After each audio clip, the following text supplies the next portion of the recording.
Júnior. Vamos lá, que tem pano pra manga. Então vai, manda. Aí a gente pensa assim, pô, mas o Musk com todo esse poder, se o cara for mal intencionado, ele, na hora que ele Então, chegar no já presidente pensou? lá, o cara não sanciona as leis, não autoriza, o Trump não vai deixar, porque a gente já falou hoje, ele é um cara religioso. O discurso dele, inclusive, ele fala muito sobre Deus, né? Que ele vai ser guiado pelo Senhor, que Deus é aquele que guia ele, que o propósito dele é divino, é uma causa nobre. Coloca essa imagem pra gente aí, por favor. Porque na cerimônia de posse, ele fez esse discurso todo e tal. E você tem ali um rito, né? Que ele é recorrente, independente do presidente que assuma, né? Que é o famoso juramento com a mão sobre a Bíblia. E aí você pega um cara que lá em 1981 ele já era a favor da causa de Israel, tem essa questão do Tratado de Abraão, que a gente já falou. Você tem um cara muito engajado nas questões religiosas, está sempre na Terra Santa, já orou lá no Muro das Lamentações. É um cara que se mostra conhecedor da Bíblia. E aqui você tem J.D. Vance, ele tá fazendo, é o vice, né, J.D. Vance, está fazendo o juramento com a mão na Bíblia e está com a outra mão estendida fazendo o juramento à bandeira, à pátria, às causas nobres. Sim. Né? Agora, olha que interessante, põe essa imagem aqui, ó. Agora coloca essa. Esse cara todo mundo sabe que é o Trump. Agora, olha como é que ele fez o juramento na cerimônia de posse. Um cara que fez um discurso todo falando sobre Deus, um cara a favor das causas de Israel, do Deus dos israelitas, que ele fala que é o Deus dele, um cara que sempre que pode menciona Deus no seu discurso, a causa de Deus. Ele não está com a mão na Bíblia. Aí tem aquela galera que diz, pô, mas ali na cerimônia, no calor do momento, esqueceu. Sim. O cara já foi presidente uma vez. O cara, há pelo menos 40 anos, ele tá em prol da causa de Israel. O cara, na hora do juramento, a mulher dele, que é muito estranha, por sinal, né? Ela tá com 2 Bíblias. E o cara não pôs a mão. O cara fala de Deus, na hora de jurar, o cara não põe a mão na Bíblia. Mas Muita coincidência pra ser só uma coincidência. Não, eu entendo, muita coincidência, mas só porque ele não pôs a mão, tudo bem, só porque ele é o cara mais poderoso do mundo e tal, não pôs a mão na Bíblia, aí... Mas aí tem toda uma questão, né? Se você vai num tribunal e você faz um juramento de dizer a verdade, nada mais que a verdade, e você pode ser preso por uma mentira, uma falsidade ideológica... Aí você não põe a mão na Bíblia. O ato de pôr a mão na Bíblia, na legislação, principalmente nos Estados Unidos, que tem essa tradição de tribunal, essa coisa toda, colocar a mão sobre a Bíblia é você demonstrar o temor pela autoridade do Deus da Bíblia e você está admitindo que o que você está jurando ali é verdade. Ah, tem quem põe a mão na Bíblia em mente? Claro, mas quem conhece os princípios bíblicos e principalmente judaicos em relação ao texto bíblico tem o temor suficiente para não pôr a mão sobre a Bíblia. Para você ter uma ideia, os judeus não põem a mão nos pergaminhos bíblicos, eles têm um apontador de metal que eles passam por cima da escritura, porque eles consideram um desrespeito colocar as mãos sobre os pergaminhos. Estamos falando do Trump aqui, que a gente já deixou bem claro o quanto ele é conhecedor e engajado nas causas judaicas. O que isso demonstra para quem tem esse conhecimento bíblico e tradição judaica? Se ele teve temor suficiente para não pôr a mão sobre a Bíblia quando ele jurou, não pode se dizer que ele jurou em falso. Ele só está dizendo, eu jurei uma coisa, mas eu não tenho obrigação de cumprir ela, porque eu não pus a minha mão sobre a Bíblia, porque eu sei que Deus pode cobrar de mim uma mentira minha. Tem uma simbologia. Então, será que o Trump é um cara bem intencionado? E aí, por que as profecias bíblicas são importantes? Apocalipse 13 vai dizer que, por exemplo, o dragão que perseguia a mulher no capítulo 12, simbologicamente, a gente entende que esse dragão de 7 cabeças era o Império Romano do período bíblico em que é escrito o texto. Sim. No capítulo 13 é que a coisa fica complicada pra gente. Porque no versículo 2, vai dizer que uma besta sobe do mar e ela tem a aparência, a semelhança do dragão que perseguia a mulher, que simbologicamente ali é Israel. Isso aí é Apocalipse, escatologia, é básico do curso de teologia para quem faz. No capítulo 13, essa besta que sobe do mar, ela tem a aparência do dragão que perseguia a mulher. E aí, a simbologia bíblica vai dizer que o mar representa multidões. Lá no capítulo 17, o anjo vai explicar para João, fala, o mar, as muitas águas representam nações. Então, um líder que sobe das nações tem a aparência de um grande império. E aí, olha que interessante. Ele tem muito poder, tem uma tentativa de homicídio para essa besta, ele louco. fica como se fosse morto, mas ele se recupera. Pergunta que eu faço, segundo semestre do ano passado, quem sofreu uma tentativa de homicídio, tomou um tiro na orelha quando subiu para fazer um discurso antes da eleição? Donald Trump. Ele ainda disse, uma semana depois... Isso aí é só procurar no Google, atentado contra o Donald Trump. Não, eu vi. Isso Eu aí. tô falando pra galera que quiser verificar o que eu tô falando. Quem não viu, né? Não, mas há os que não viram e tem muita gente que ainda fala que foi... Fake news? Foi fake news. O cara combinou... A orelha do cara tá zoada até hoje. Então, combinou de levar um tiro igual a facada do homem. Falei, não, vamos combinar. Você vai me dar uma facada, mas é o seguinte, uma facada leve. Eu até acredito que há uma possibilidade de fato, um sniper ter sido contratado para esse serviço, porque, cara, o sniper que acerta a orelha, acerta o olho esquerdo. Certo. Porque, de repente, o cara Mas fala ele assim, movimentou, né? Há quem diga assim, por exemplo, é possível. Vamos imaginar que é possível que ele tenha sido contratado para isso, para que, através desse atentado, o Trump saísse como realmente. Lembra que ele é chamado de o Messias pelos judeus? O Messias é aquele que morre pela causa e ressuscita.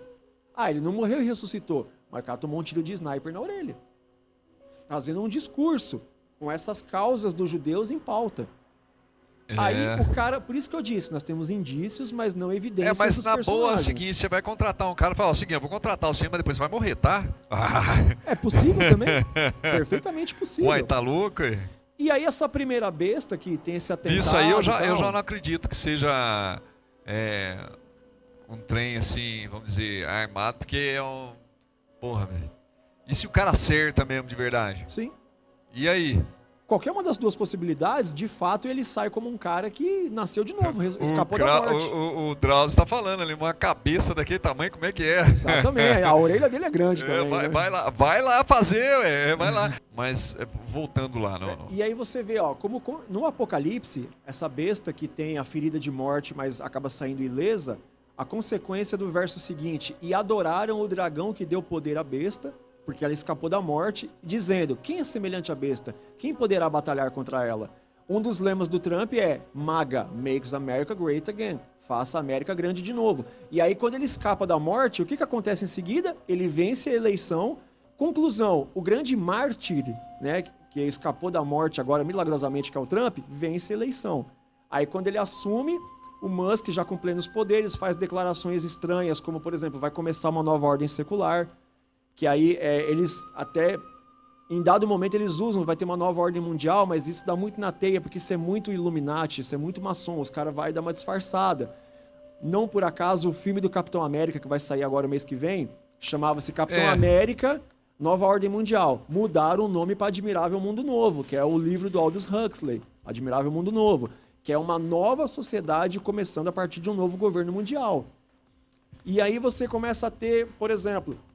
O Apocalipse 13 vai dizer que a primeira besta, então, ela sobe uma segunda besta agora da terra, da política. Essa besta, ela tem a aparência da primeira, ela parece um cordeiro, mas quando ela fala, sua voz é de dragão. Ela tem a aparência de cordeiro, mas quando fala, a sua voz é de dragão. Essa segunda besta tem poder para fazer sinais, ela cria uma imagem, essa imagem interage com os homens, essa imagem faz cair fogo do céu, e essa imagem, o homem que não adorar essa imagem, o homem que não receber a sua marca, será morto. Eita! E aí o final do capítulo 13 do Apocalipse termina dizendo, essa imagem da besta, esse sistema, é um número de homem. Quem tem entendimento, calcule, esse número é 666. E aí o capítulo 13 do Apocalipse faz referência a Daniel capítulo 3, quando Nabucodonosor, o rei da Babilônia, criou uma imagem de si mesmo e deu ordens que, ao toque do som dos instrumentos, todos adorassem a imagem dele, senão seriam mortos. Qual era a medida dessa imagem que está escrita em Daniel capítulo 3? 60 côvados por 6. Mas é 666, aí é 60 por 6. Esse menino estuda demais, né? Põe de castigo por estudar demais. E aí a galera que está preocupada com marca da besta, que já foi www, já foi televisão, já foi código de barra, agora é chip na testa ou na mão, O grego ali, marca da besta, pode ser registro, pode ser assinatura. O que é que eu entendo que é a marca da besta? É um sistema que controla os homens. Lembra que eu falei que do crédito de carbono? Sim. Se você não cumpriu, estourou o limite do crédito, você é hackeado, bloqueiam suas contas, você não dirige, você não compra, não abastece, os caras vão lá onde você está, te identifica, te rastreia e te prende. Apocalipse fala, deixa eu até ver o verso aqui, que aqueles que habitam sobre a terra que não têm a marca da besta, eles serão impedidos de comprar ou vender. E aí, se você tem um comércio, se você tem alguma coisa que você precisa comprar, você precisa vender, você é impedido. Apocalipse capítulo 13, verso 17. Vamos 16. E faz com que todos, pequenos, grandes, ricos, pobres, livres e servos, lhes seja posto um sinal na mão direita ou na testa, para que ninguém possa comprar ou vender, senão aquele que tiver o sinal, ou o nome da besta, ou o número do seu nome. Aqui há sabedoria. Aquele que tem entendimento, calcule o número da besta. Veja que o termo é calcule. Porque é número de homem. Então, peraí. Calcule o número da besta, mas o texto diz, porque é número de homem. É número da besta ou número de homem? Qualquer um dos dois, porque a besta é representada por um homem. O seu número é 666. Que faz referência... The Number of the Beast. É o Iron Maiden. Do Iron Maiden.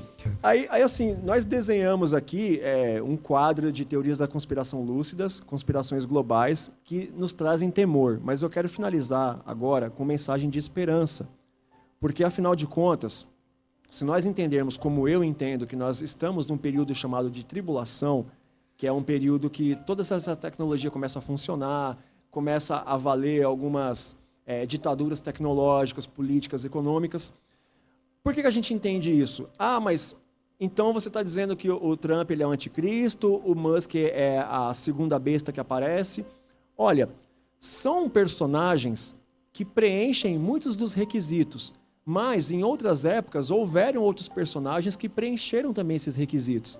Lembrando que o Apocalipse é escrito quando Domiciano é o imperador, né, o imperador romano. A besta ali foi descrita como Império Romano, como Domiciano, como ali o alto clero que era vendido para o imperador. Depois nós tivemos a figura também de outros, né? Nós tivemos Hitler, tivemos Napoleão, tivemos Stalin, Lenin, já foi Saddam Hussein. Tivemos muitos tipos de anticristos e os seus sistemas opressores às suas épocas. Esse pode ser, como eu acredito que é, mais um caso. De repente ele é mais um caso na história que Deus está usando para nos alertar, ou de repente esse é o caso que finalmente Deus nos alertou e chegou. Como é que nós convivemos com isso? Porque olha só, aí alguém vai me dizer assim, pô, então você está dizendo que você preferia que a Kamala, que é de esquerda, tivesse vencido? Claro que não. Mas o apóstolo Paulo vai nos alertar que nós vamos identificar que o fim dos tempos chegou quando se manifestar a apostasia. Apostasia é um termo grego que é abandonar a fé. Só abandona a fé quem um dia teve fé. E aí Paulo vai dizer que após as pessoas que têm fé abandonarem a sua fé, o termo mais usado em Apocalipse é o termo tentação. Você não é perseguido, você é tentado. Se você lê o Apocalipse inteiro, e eu tenho uma série estudando o Apocalipse do capítulo 1 ao 22 inteirinha no meu canal, você vai ver que tem duas coisas que não acontecem. Perseguição ao povo de Deus. Você vai ter isso só nas cartas do Apocalipse, né, as 7 igrejas da Ásia, que era uma situação local que João estava tratando. Do capítulo 4 até o 22, o povo de Deus não é perseguido. Todos eles são tentados. E você é tentado quando? Quando você tem uma esposa e de repente uma mulher muito mais bonita começa a dar em cima de você. Isso é tentação. Tentação é te fazer sair do que você acredita para você ir para uma coisa que você passa a acreditar. Tentação é receber propostas que te parecem mais atraentes, mas são escusas. Segunda coisa que não acontece no Apocalipse. Até o juízo final, ninguém morre. Ah, mas não morre na abertura dos selos, não morre no toque de trombetas, não morre nas taças? Não morre.